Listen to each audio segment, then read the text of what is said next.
Hello दोस्तों, स्वागत है आपका संकल्प स्टडी पॉइंट में। तो दोस्तों, हमने इससे पहले बात करी थी उत्तराखंड में निवास करने वाली अनुसूचित जनजाति के बारे में, और जो जनजाति के अंतर्गत जो हमारे समुदाय थे उस पर हमने इससे पहले थारू जनजाति के बारे में डिस्कस कर लिया था। अच्छा, इसके बाद हमारा जो दूसरी जो जनजाति है वो हमारी जौनसारी है, और जो जौनसारी जनजाति है हमारी वो राज्य की दूसरी सबसे बड़ी जनजाति है। वैसे जो गढ़वाल क्षेत्र है हमारा, और गढ़वाल क्षेत्र की जो हमारी ये क्या है, सबसे बड़ी जनजाति है। अगर संपूर्ण उत्तराखंड की बात करेंगे तो थारू हमारी सबसे बड़ी जनजाति है। अगर सिर्फ गढ़वाल की बात करेंगे तो गढ़वाल के लिए जौनसारी सबसे बड़ी जनजाति है, और गढ़वाल क्षेत्र की भी सबसे बड़ी जनजाति हमारी जौनसारी ही है। अब देखते हैं राज्य का दूसरा सबसे बड़ा जनजातीय समुदाय जो है, मैंने आपको बताया था अभी, ये हमारा जौनसारी है। पहला हमारा थारू है, फिर हमारा जौनसारी है, जौनसारी के बाद हमारा भोटिया है, भोटिया के बाद बोक्सा है, और बोक्सा के बाद हमारा राज्य है। इस बात का आप लोग ध्यान रखिएगा, ठीक है। उसके बाद मैं देखता हूँ गढ़वाल क्षेत्र की सबसे बड़ी जो जनजाति है। अच्छा, इसके बारे में भी मैंने बात करी, ये भी हमारा जौनसारी हो गया। अब देखिए, प्रजाति की दृष्टि से यह इंडो आर्यन परिवार के माने जाते हैं, ठीक हो गया। किस परिवार के माने जा रहे हैं ये? इंडो आर्यन परिवार के इनको माना जा रहा है, ठीक हो गया। जो अपनी वेशभूषा, परंपरागत और जो सामाजिक संस्कृतियाँ हैं उन मूल्यों के सुदृढ़ अर्थव्यवस्था के कारण इनको किसके अनुसार माना जाता है? जो इंडो आर्यन थे हमारे, उनके अनुसार इनको माना जाता है।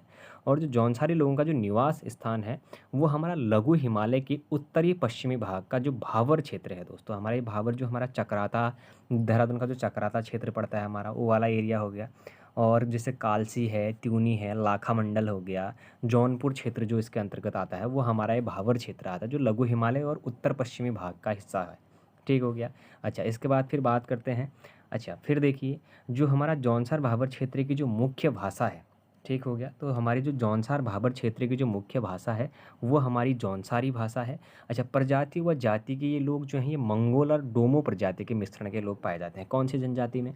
जौनसारी में। अच्छा, जौनसारी जो जनजाति है उसके 3 उपवर्गों में इसको विभाजित करा गया है, ठीक है। अच्छा, ये 3 उपवर्ग कौन कौन से हैं इसके बारे में बात करते हैं, ठीक। अच्छा, हमने 3 इसके उपवर्ग देखने हैं। इसके 3 उपवर्गों को सबसे पहले देखें। अच्छा, जो खसास है, ठीक हो गया। सबसे पहले हमने किसको देखा? सबसे पहले हमने खसास को देखा। खसास के बाद फिर हमने किसको देखा? फिर हमने कारीगर को देखा। कारीगर के बाद हमने हरिजन खसास को देखा। अच्छा, जो ये खसास वर्ग होता है ये ब्राह्मण और राजपूत कारीगर वर्ग में लोहार, सोनार, नाच, जोगी, आप लोगों ने ये चीज़ें देखी होंगी।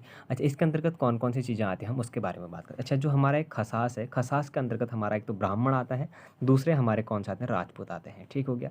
उसके बाद जो हमारे कारीगर हैं, कारीगर के वर्ग के अंदर कौन कौन से आते हैं? तो इसमें लोहार हो गया, सोनार हो गया, नाथ हो गया, जोगी हो गया, उसके बाद हमारा बागजी हो गया, बड़ई आदि जो ये लोग हैं ये किस में आते हैं? हमारे कारीगर समुदाय में आते हैं। उसके बाद जो हरिजन खसास वर्ग था हमारा, उसमें हमारे डोम हो गए, कोल्टा हो गया, और कोली व मोची आदि जातियाँ जो हैं ये किस में आती हैं? हमारी ये हरिजन खसास के अंतर्गत आती हैं, ठीक हो गया। अच्छा, उसके बाद इनकी सामाजिक जो संरचना है उसके बारे में बात करेंगे। तो देखिए, जो इनकी सामाजिक संरचना है, देखिए सबसे पहले तो इसमें इनमें जो पितृसत्तात्मक यानी कि पितृसत्तात्मक इनमें क्या पाई जाती है? परिवार पाई जाती है, ठीक हो गया। किस प्रकार की प्रथा पाई जाती है? पितृसत्तात्मक परिवार की प्रथा इनमें पाई जाती है। अच्छा, जब प्रथाओं की बात करेंगे तो इनमें जो विवाह की रस्में हैं वो 3 प्रकार की इनमें विवाह की रस्में हैं, जिसमें कि एक हमारी बेवी की है, दूसरी हमारी बोई दीदी की है, और तीसरा हमारा बाज दिया है, ठीक हो गया।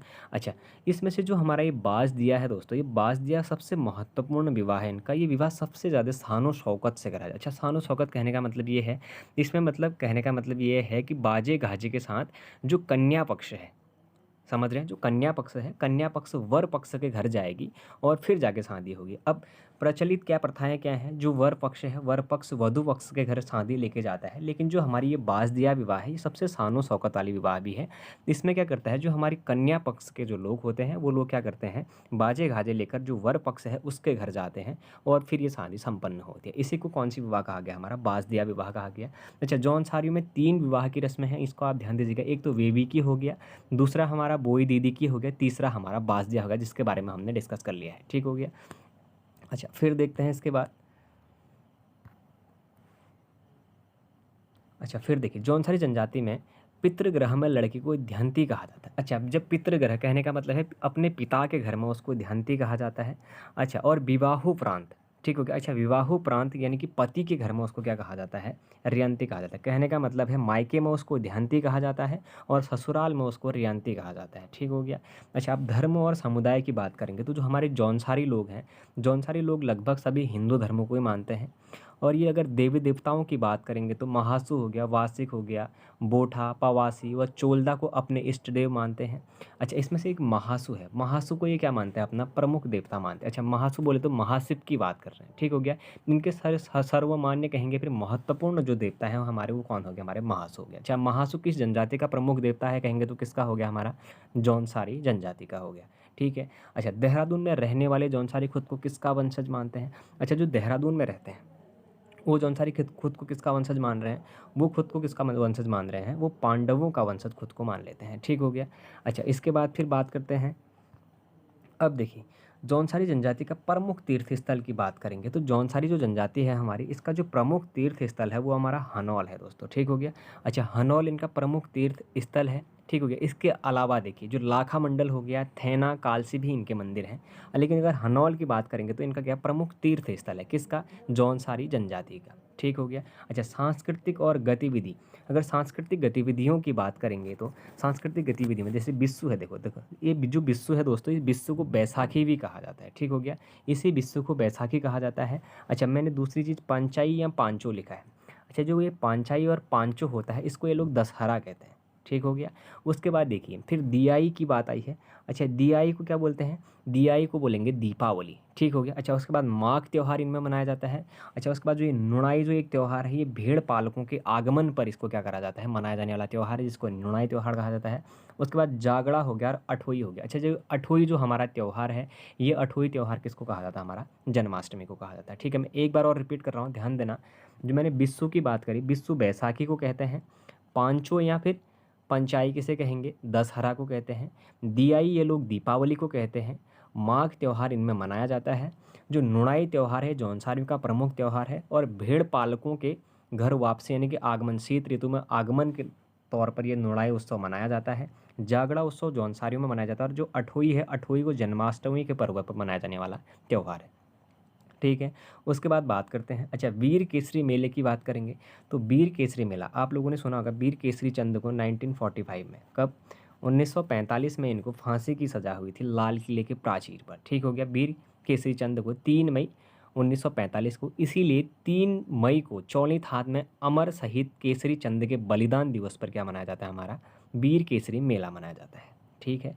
अब फिर देखते हैं अन्य मेले, जैसे देखिए मौड़ मेला व जतियारो मौड़ मेला। अच्छा ठीक, अच्छा ये मौड़ मेला किस नदी के तट पर लगता है, ये क्वेश्चन इससे पहले बन चुका है। तो ये हमारा अलगाड़ नदी के तट पर लगता है। कहाँ पर लगता है ये, अलगाड़ नदी के तट पर लगता है। कौन सा मेला, हमारा मौड़ मेला। अच्छा, मौड़ मेले में क्या करते हैं, इसमें स्त्री और पुरुष दोनों ही क्या करते हैं, मच्छी पकड़ते हैं, नहीं, इसमें सिर्फ पुरुष ही क्या करेंगे, मच्छी पकड़ने का काम करते हैं। और कहीं कहीं जैसे थारू में है, थारू में अगर अगर कोई मौड़ मेला लगता है तो अगर उसमें क्या करेंगे, जो महिला पक्ष है, अगर महिला पक्ष अगर मच्छियों को पकड़ेगी तो मच्छियाँ सिर्फ अपने पकड़े हुए ही मच्छी खाएगी, और जो पुरुष है वो पुरुष क्या करेगा, सिर्फ अपने पकड़े हुए ही मच्छियाँ खाएगा, ठीक हो गया। अच्छा, जो ये मौड़ मेला है, इस मौड़ मेले में सिर्फ पुरुष लोग ही भाग लेते हैं, और ये लोग क्या करते हैं, मच्छियों को पकड़ते हैं, ठीक है। जैसे मैंने कहा था कि जो मौड़ मेला है, ये मौड़ मेला कहाँ पर लगता है, हमारा ये अलगाड़ नदी के तट पर लगता है। अच्छा, कुमाऊँ क्षेत्र पर जतियारो मौड़ लगते हैं, ठीक हो गया। अच्छा, कुमाऊँ क्षेत्र पर भी हमारे ये जतियारो मौड़ लगते हैं। अच्छा, जौनसारी जनजाति के प्रमुख नृत्यों की बात करेंगे तो देखिए नृत्यों में इसके कौन कौन से नृत्य प्रमुख हैं उनके बारे में डिस्कस करते हैं। अच्छा, जौनसारी जनजाति के प्रमुख नृत्य जैसे हारुल हो गया, ठीक हो गया, हारुल इनका नृत्य है। रासो हो गया, घुमसू हो गया, झेला हो गया, छोड़ो हो गया, धी और घुंडचा हो गया, जंगबाजी हो गया, सराय हो गया, हृदया, सामूहिक मंडवाण हो गया, तांदी हो गया, मरोज, रणैनता, ठुमकिया, अंडे कांडे, पत्तेबाजी आदि इनके क्या हैं, प्रमुख नृत्य हैं। अच्छा, इसमें से एक हमारा जंगबाजी नृत्य इससे पहले पूछा गया है, ठीक हो गया। हारुल नृत्य इससे पहले पूछा गया है, और मंडवाण नृत्य इससे पहले हमारा पूछा गया है। इस बात को आप लोग ध्यान दीजिएगा, ये 3 नृत्य जो हैं इससे पहले परीक्षाओं में पूछे जा चुके हैं, तो इन नृत्यों पर कुछ ज़्यादा ही फोकस करने की आवश्यकता है ताकि दोबारा भी ये क्वेश्चन बन सकते हैं, ठीक है। अच्छा, उसके बाद देखते हैं, जब हमने क्या देखा, जो हारुल है, हारुल को ही देखो दोस्तों, इसको परात नृत्य भी कहा जाता है।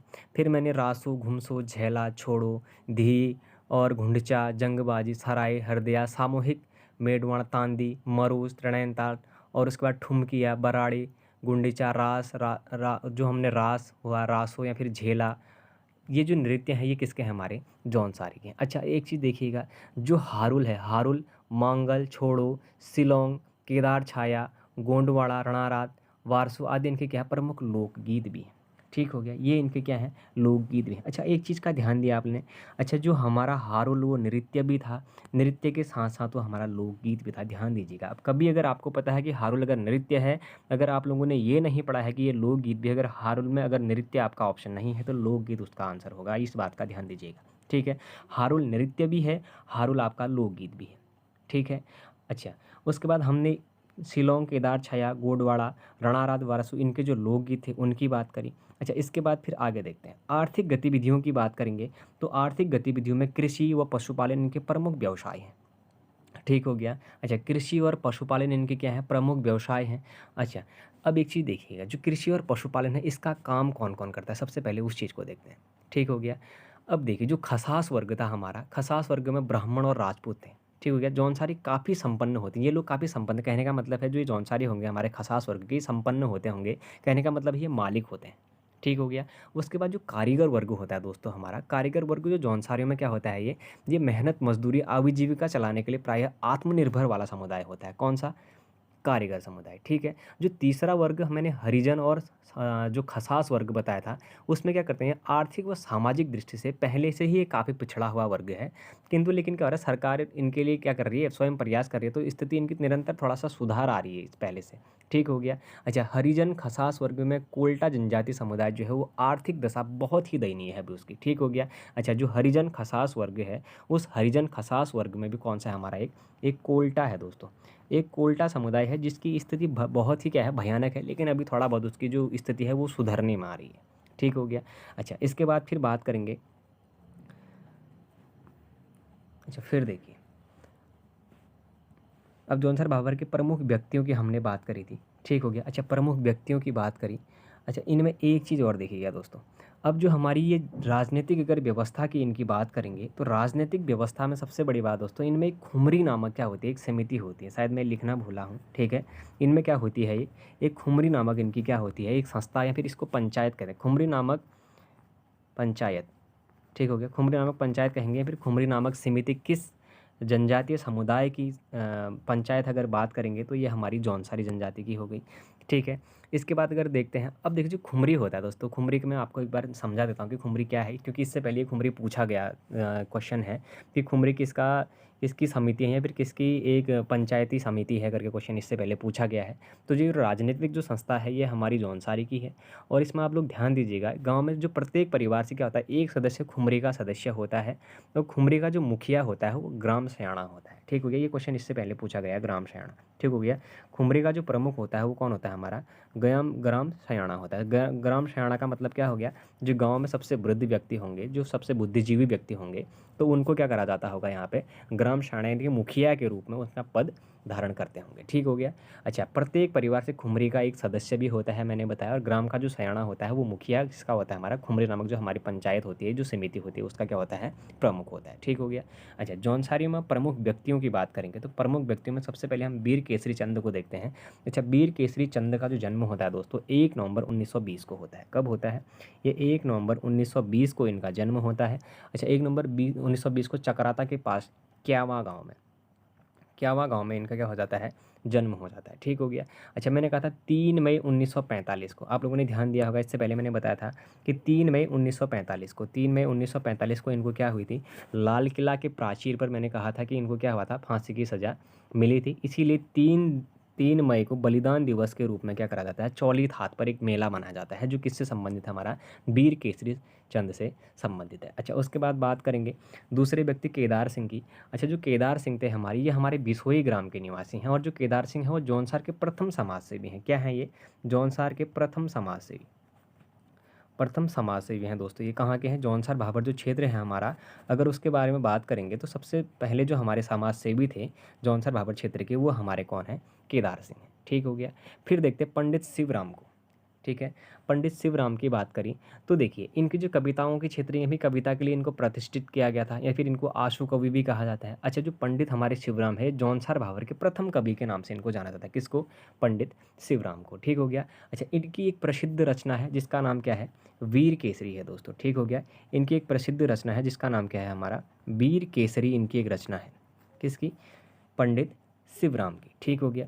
अच्छा, इसके बाद बात करेंगे भाव सिंह चौहान की। अच्छा, भाव सिंह चौहान के बारे में बात करेंगे। ये प्रथम जौनसारी व्यक्ति हैं जिन्होंने क्या करा था हमारा मसूरी से इलाहाबाद तक विश्वविद्यालय शिक्षा प्राप्त किया था, ठीक हो गया।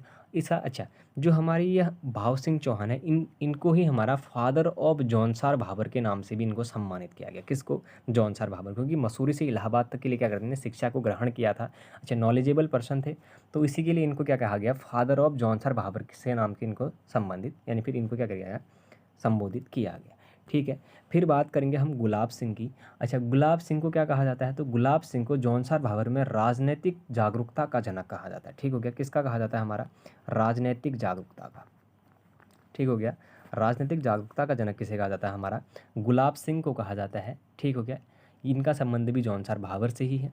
फिर देखते हैं हम लोग रतन सिंह जौनसारी को, ठीक हो गया। अच्छा, रतन सिंह जौनसारी जी को देखते हैं। अच्छा, रतन सिंह जौनसारी जौनसार क्षेत्र में आधुनिक कवि के नाम से जाने जाते हैं, ठीक हो गया। जो हमारे रतन सिंह जौनसारी थे, ये जौनसार भाबर में किस नाम से जाने जाते थे, ये हमारे आधुनिक कवि के नाम से कौन जाने जाते थे, हमारे रतन सिंह जौनसारी जाने जाते थे। अच्छा, उसके बाद फिर बात करेंगे देवकी देवी की। अच्छा, एक महिला भी संबंधित है जौनसारी जनजाति से, जिसका वर्चस्व समाज के उठाने में बड़ा है, वर्चस्व रहा है, तो ठीक है। जो देवकी चौहान है, अच्छा, देवकी चौहान ने जो हमारी वो समाज सेवा से जुड़ी हुई थी, ठीक हो गया। अच्छा, महिला उत्थान का उल्लेखनीय कार्य करने के कारण देवकी देवी का नाम भी जौनसार भाबर के इतिहास में मिलता है, ठीक हो गया। अच्छा, देवकी देवी विशेष ध्यान दीजिएगा, क्योंकि एक ही महिला है अभी तक की। इनने क्या करा था, महिला उत्थान में महत्वपूर्ण भूमिका निभाने के लिए देवकी देवी का नाम कहाँ पर लिया जाता है, जौनसार भाबर के इतिहास में इनका भी नाम आता है, ठीक है। अच्छा, फिर बात करते हैं नंदलाल भारती जी की, ठीक हो गया। अच्छा, नंदलाल भारती जी ये क्या है, जौनसार में जो हमारा जौनसार भाबर है, इसमें जो हमारा संगीत के जनक है, ठीक हो गया। जो संगीत के जनक के रूप में किसे जाना जाता है, हमारा नंदलाल भारती जी को जाना जाता है, ठीक हो गया। अच्छा, जौनसार भाबर में जो संगीत और संस्कृत विकास के लिए भी इनका ही सबसे बड़ा योगदान था, ठीक हो गया। सबसे बड़ी बात क्या बोलेंगे, इनको जौनसार भाबर का संगीत का जनक कहेंगे। और जौनसार भाबर ने जो संगीत के लिए हमारे संस्कृति विकास का जो सबसे बड़ा महत्व दिया था, वो नंदलाल भारती ने ही दिया हुआ था, ठीक हो गया। अच्छा दोस्तों, ठीक है, आज हमने बात करी जौनसारी जनजाति के बारे में। इससे पहले हमने थारू जनजाति के बारे में बात की थी। अच्छा, अगर आप लोगों को ये वीडियो पसंद आ रही हो तो आप लोग चैनल को ज़रूर सब्सक्राइब करें, चैनल को लाइक करें, अपने दोस्तों के साथ शेयर करें। धन्यवाद।